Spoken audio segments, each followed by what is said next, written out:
Welcome to the Nonprofits.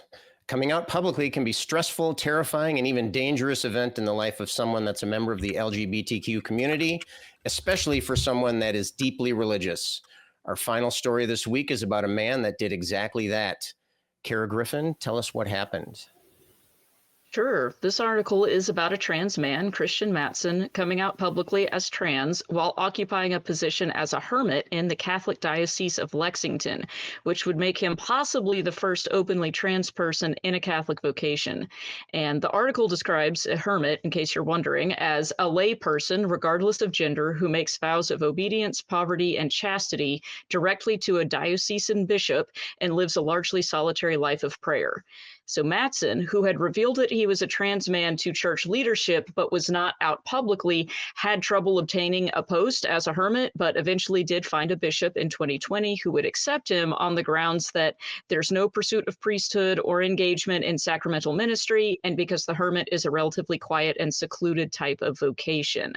This year, however, Matson decided to come out publicly because of the Catholic Church's unscientific and harmful statements about trans people, as well as efforts to curtail trans rights, and some of his own conversations with trans and non-binary people in the church who felt that they were rejected by the church. And Matson believes that Catholics need to deal with the fact that trans people are, in fact, in the church. All right, Kara, them's are the facts. Now, what's your take on it? Okay, so I find this article mainly just sad. It's sad that this is a situation that trans people who practice Catholicism and many other faiths have to face, and that this is a thing that even had to happen. I mean, it's an obvious case of discrimination that wouldn't be tolerated in an organization that is bound by even the most basic non-discrimination policy, but of course that's not what we're dealing with here. And the justifications that we heard from the article for why Matson was finally allowed to be accepted into this position as a hermit are pretty demeaning, in my opinion. It said that it was allowed because he would be quiet and secluded and not doing any kind of priestly ministry, which to me is basically just implying that, well, he won't be able to corrupt anybody else by interacting with them or being seen or heard. So as long as he's just over here, maybe it's okay. And to me, that's giving like some real Quasimodo vibes. And it's really clear who's, being ugly in this situation. It's the people that are treating people this way. And there is an element of a win to the story in that Matson is finally able to be open about his identity, and he's doing so publicly in a way that he is intending to use to kind of push the church to stop harming and demonizing trans people and instead acknowledge their existence and value. And that's great. It's a courageous act. It's one that put his position in jeopardy, and I'm sure came at, great personal distress, but it shouldn't have been necessary. It's hard to feel like it's a feel-good story because this isn't a situation we should be in. Mm-hmm. Definitely. Jason, can you give us some more of the details of what Matson did and maybe even why did he do it? Well, yeah. So Matson felt really called to minister to people, working in the arts, and he ended up seeking the advice of a canon lawyer, so somebody within the church, in light of a 2000 declaration from the Vatican that people who have undergone, quote, sex change aren't eligible to, quote, marry, be ordained to the priesthood, or enter religious life. The lawyer was the one who suggested Matson explore the role of the diocesan hermit. Is a layperson, regardless of gender, who makes vows of obedience, poverty, and chastity directly to a diocesan bishop and lives a largely solitary life of prayer. Now, I think what Kara was talking about, he became increasingly alarmed both by the efforts to demonize trans people and curtail their rights in the state house across the U.S. and by the Catholic Church's public statements on trans people. So while he was kind of throwing some fucking scraps and saying, hey, sure, yeah, fuck off, leave me alone, just sure, yeah, you're a hermit, go and hide from everybody, go. I can't help but echo the feelings of Kara, just say that I'm not sure how much of a win it is. Yeah, Well, it seems kind I of don't know. one-sided, right? It Yeah, seems yeah. kind of It's one-sided. just, It's like he's going through all this effort to embrace the church that he loves, this community, that's so weird and to they're me. just kind of like, yeah, like you said, like tossing scraps. I mean, do you think that the church was embracing him in any way whatsoever? This is just so troubling on so many levels, right? Like, and I promise I'll answer what you asked. But this is, look, the fact that this man's desire to serve an already problematic organization is really difficult for me to understand, you know. Mm-hmm. And and like you said, when he showed that desire to serve, the first barrier was pure bigotry, Right. right? And instead of being dismayed, a religious lawyer told him about a role where he had to be isolated, hidden away, no community. That's a big part of it. No community. And only then can it be a part-ish of the community, but not really. The whole thing is just excruciating. And I want to shake the dude and be like, buddy, like, these people fucking hate you and they're just wanting you to leave them alone. So they kind of go let you sleep on the street outside of their basement. Well, I don't know. It's the whole thing is sound like just much of gross an to me. embracing to me. No, it's exactly. It's not embracing whatsoever. Huh. Cindy, what's your take on this? We've been talking about it. You know, we wanna take this as an act of courage, but then on the other hand, it's really a situation that shouldn't be there in the first place. What's your take on that? In French, we have this expression that says "far from the eyes, far from the heart." So if we can see you, then we don't have to care about you, and that's basically what's happening here. I really can't see the silver lining here because I don't think there is any. When I read the article, the image that kept popping into my mind was this picture of the 50s, 60s with the separate but equals toilets. Remember that picture? Right, yeah. And that's exactly what it is. It's just we give you, we don't want gay people to marry, so we'll give them a non-religious agreement to live together. It's the same thing. We don't want to treat you as equals, so we give you something that's like what you want, but not what you want. But then we gave you something, so you can say that that we didn't give you anything, and you can say that you were treated discriminatedly because we did give you something, and that's exactly what's happening here too. It's hard for me to say that, but I'm on the opinion of what Jason said. He either should have said, no, I don't want your bigotry, so I'm going away, or I am treated like everyone else. I shouldn't have to be put away with some random and hidden role in the church. Either you take me as I am, or you don't. And I think he should have fought this to the nail. I know it's hard. I've lived it. I know it's extremely hard, but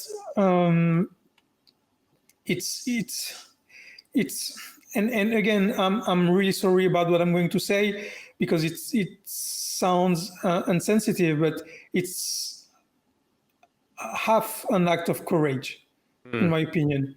Right. It's just, I'm going to fight, but not really. I'm just going to try to find a loophole so that I can stay there.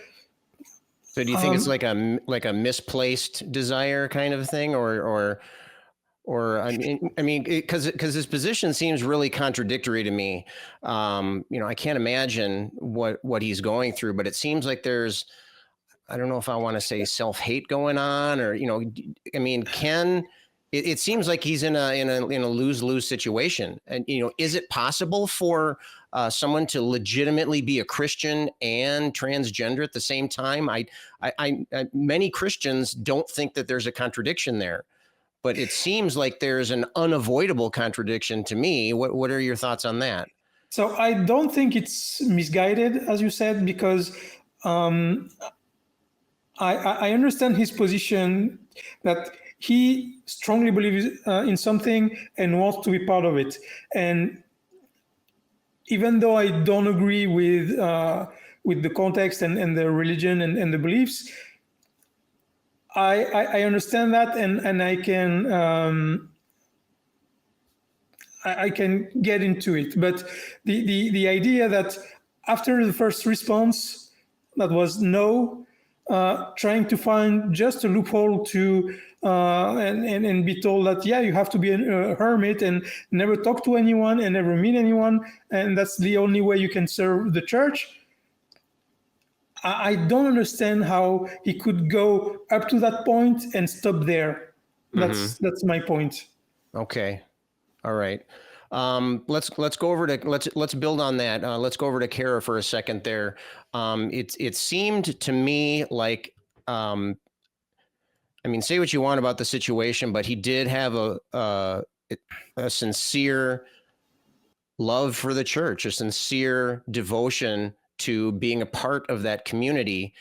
Could we see this situation as, and again, I'm trying to find the silver lining here, if there is one. Could we see, I mean, does it, from the perspective of the priest that was helping him find this loophole or this little niche or this corner chair, you don't put baby in the corner, right? And so can we ascribe any positive motivations to this priest, or is he kind of like, it's out of my hands, but I'll help you try to do this thing you want to do, be part of this community that you love? Is there room for optimism in what's happened here? I think so. And I mean, of course, we are not inside other people's minds, and I can't pretend to know, what the priest's intentions and motivations are.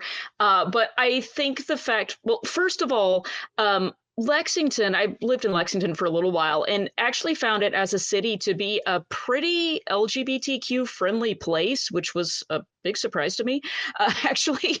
And I can't help but wonder if, this priest is also someone who is perhaps trying to support other members of the LGBTQ community and saw this as an opportunity to accept another member of the community in and find a place for someone and make it work, because so many other priests didn't agree to take Matson on. He was the only one who did. So I can't help but think that there perhaps was some motivation to try and help give somebody a little bit of a boost there. And maybe that's what's happening now too. I noticed there was a statement that came out from the diocese after this happened that was a little bit vague, but it was basically saying, yes, this person has come out as trans, and we appreciate their dedication and service to the church. It wasn't an immediate condemnation. And that's great and everything. But at the same time, it is still scraps. But to some of the points that were made earlier, I do think that if this is his sincerely held belief, if he believes in the ideology and the doctrine of the church and believes that this is the way to do good in the world and avoid going to hell and eternal damnation and all that, that's a pretty big motivator to stay in, even if it's oppressive and discriminatory. And I would imagine that comes with a lot of self-hate and kind of internalized transphobia that is really problematic. But I mean, if you really believe I'm going to burn in hell forever if I don't figure out a way to get this church to accept me, then you're going to do everything you can to get this church to accept you. And I hate that that's the position that he's in. And I can understand the motivation if that's his truly held belief. He's doing the best he can and trying to help other people.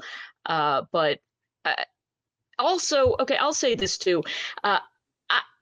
Maybe this is a controversial opinion here, but all this business about the church being opposed to the LGBTQ community, this is not a biblical issue. This is a political issue. This is a social issue that people are wrapping up and packaging as, oh, God agrees with me. God thinks that, this isn't real and you're an abomination and all that.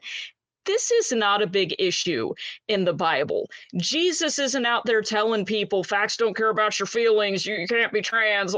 That's just not really a thing that's going on in the Bible very much. I know people will point to a couple of passages here and there, but I mean, it's about the same amount as, talking about what kind of seafood you're allowed to eat and fabrics you can wear. I mean, this isn't an issue that needs to be an issue in the church. It's an issue because it's a social and political hot button issue that people are bringing up. So I can't imagine people being a Christian and being trans and just kind of separating the two. So I don't know what's going on in this case, but it's scraps. I don't feel great about it.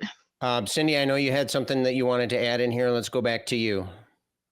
Yeah, I think it's important to distinguish between the two different situations here. It's on one hand, we have a trans man that wants to be part of the community, and then there's the second layer of him wanting to have responsibility and a position in the organization. And I think that's two different things, because the first part, yeah, he's accepted because he's part of the flock and he's just another person, and that's fine. But wanting to have responsibilities while being trans, that's too much of an open-minded to request to the Catholic Church. And so I think it's when we talked about a lot of his emotions and his dedication. I think it's important to distinguish the two. I don't know. What do you guys think? Jason, what are your thoughts on that? Well, I wish they would have just rejected him outright. I think it would have just been the best thing for him. Do you think he's trying to push the issue? Do you think he's trying to? I mean, here we are talking about it. He's got, a group of atheists that are discussing this in an open forum. Do you think that was maybe part of it? That he maybe Kara was kind of saying that he maybe is trying to maybe even be a trailblazer. I mean, do you think that he's trying to shake things up? I mean, sure, he could be. I don't really speculate on people's intentions. No offense. What are you shaking up? Like an organization where people just write down words about nothing? I mean, I don't know, man. I mean, I do science for a living. So other people here do science and math. I don't care what somebody's opinion is, So, and these are the things that matter the most, and like just the reason our cars run and we have health and understand the world around us. So like for me, all these ideas and opinions and rules and things are just people making shit up. The Catholic Church agrees. What are you talking about? No, I have code books that like discuss metallurgy, and if you don't do it right, shit explodes and people die. Right? That's real. Right. This shit's fake. So it's really hard for me to take it serious. That's why, to me, it's just his psychology is actually extremely interesting and fascinating to me. The fact that he is pushing this and needing this and willing to take like an abused kind of like Quasimodo position. In order to be a part of this thing. I think that's, if anything, that's like a response to trauma. Honestly, again, you can't psychoanalyze somebody, and I don't think it's fair, but the fact when you see people repeating the same behaviors, returning back to the same shit that harms them, and those are trauma responses. I mean, that's why I feel so bad for this dude. It makes me like reading this article made me fucking kind of like a cringy type of feeling, and it's, I don't know. I feel bad for the dude. I feel bad that he actually cares this much about this thing and is so obsessed with it. And I just feel like somebody who seems to love the world this much and wants to be part of an organization to help people, I think, maybe somebody like the ACA would really benefit from this guy a lot more than the fucking fucks of the Catholic Church. Right, exactly. Let's get last thoughts from Kara, and then we'll get last thoughts from Cindy last. Yeah, I just again, I guess I'm kind of in the same spot I was when we started. I find the situation to be sad. I wish that there were better options available for this guy. I wish that he was in a position to where he felt comfortable taking other options where he wasn't going to be treated so poorly. And at the same time, I can see the perspective that, hey, maybe there's room for movement within the church on this issue, and it's going to take somebody who has found a way to get their foot in the door in order to try and kick it open a little bit further. I get the thinking.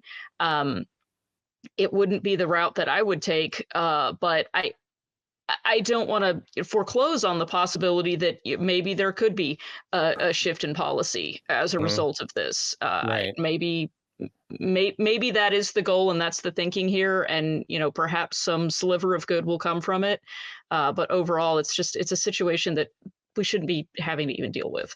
Right. I suppose as a group of atheists here, maybe we we think that the energy that he's putting into trying to change the church, trying to change the church into something that's better, maybe we would hope that he would recognize that that's not the right place. That's not the right way to go. Maybe we should trash the whole system and do something else. Cindy, what are your last thoughts on if you could say something to Christian Matson, what would you tell him? I'm going to answer your question, but I'd like to go back to what Jason said about psychology here. And I think this article shows how indoctrination, how strong it can be. Because if you're a trans person and you were brought up in the church, and you cannot ignore the discrimination against this category of people, and so you're a trans man and you want to be part of this community that won't accept you, and the strength this indoctrination has to have in order to motivate you enough to go through all of this and try to still find a solution and still try to serve this religion. Yeah, it shows the how strong and deep the indoctrination can go, and that's why when we are on social media, when I cringe when I see people calling theists stupid or crazy, because that take is stupid and crazy. I mean, you really have to know nothing about psychology to believe that indoctrination is not a powerful tool to manipulate people and act in the way you want. And so, yeah, if I met him, I would ask him why, what he finds in the church that he thinks he could bring to it. Why would you think that you can bring something to this specific organization that they don't already have? And if it's this idea that, we need to change it from the inside, then go ahead. Sure, your strength would be much more useful somewhere else, but you're in there, you have this indoctrination, you think like those people, and you're probably one of the best to be able to change, if that's what he's trying to do. If it's not, then I would maybe advise him to look at other ways to help people. Right. Anyone else? Last words? All right. That was a great place to end there. Cindy, thank you all. Jason, Kara, and Cindy for joining me. Thank all of you for watching and listening. And if you want to hear more, you know what to do.